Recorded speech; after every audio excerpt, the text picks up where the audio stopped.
हमने अपने एक वीडियो में आपसे ये साझा किया था विचार कि उत्तर प्रदेश लोक सेवा आयोग का यह फैसला कि परीक्षा उत्तर प्रदेश की प्रारंभिक परीक्षा, लोक सेवा आयोग की प्रारंभिक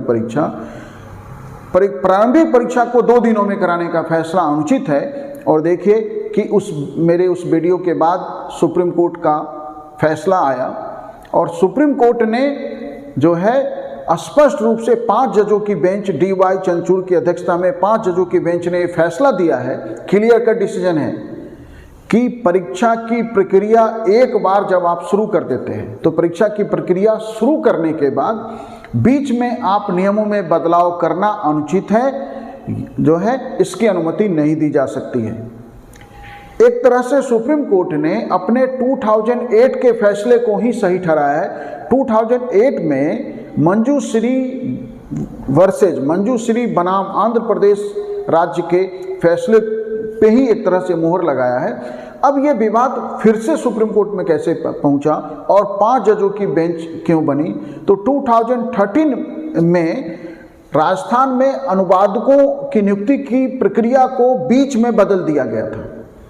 उसी नियुक्ति की प्रक्रिया को बीच में बदले जाने को चुनौती दिया गया था, जिस पे ये फैसला सुप्रीम कोर्ट का आया है। तो स्पष्ट है कि वैसे ही जब यूपी PCS ने वैकेंसी निकाली थी तो उस समय उसने नहीं कहा था कि हम प्रारंभिक परीक्षा 2 चरणों में कराएंगे। अब आप प्रारंभिक परीक्षा 2 चरणों में करा रहे हैं तो आप कैसे नॉर्मलाइजेशन करेंगे, मतलब मानकीकरण कैसे होगा? 2 दिनों में अलग अलग सवाल होंगे, 2 दिनों में जो है बच्चों के स्कोर अलग अलग होंगे।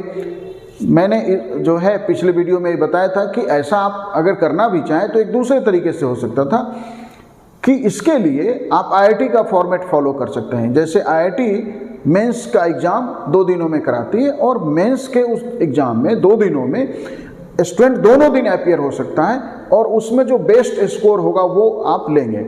आप ऐसे करके तो करा सकते हैं, लेकिन ये परीक्षा के बीच में और नियमों में बदलाव करके 2 दिन में परीक्षा कराना सुप्रीम कोर्ट के 5 जजों के इस फैसले के विरुद्ध है, अनुचित है। इसलिए इसे यदि छात्र चुनौती देते हैं और शायद चुनौती दे भी रहे हैं तो निश्चित रूप से जो है परीक्षा का यह नया प्रारूप रद्द कर दिया जाएगा और ये संविधान के विरुद्ध है, नियमों के विरुद्ध है। सरकारी पदों में नियुक्ति की प्रक्रिया को बीच में आप नहीं बदल सकते। हाँ, आप यदि बदल सकते हैं तो यदि आपने नियुक्ति के लिए जब आपने वैकेंसी निकाली है उस समय ही यदि ये स्पष्ट कर दिया गया है कि इस प्रक्रिया को बीच में भी बदला जा सकता है तब तो संभव है। सुप्रीम कोर्ट ने कहा है कि आप नियमों को बीच में बदल सकते हैं, अन्यथा नहीं।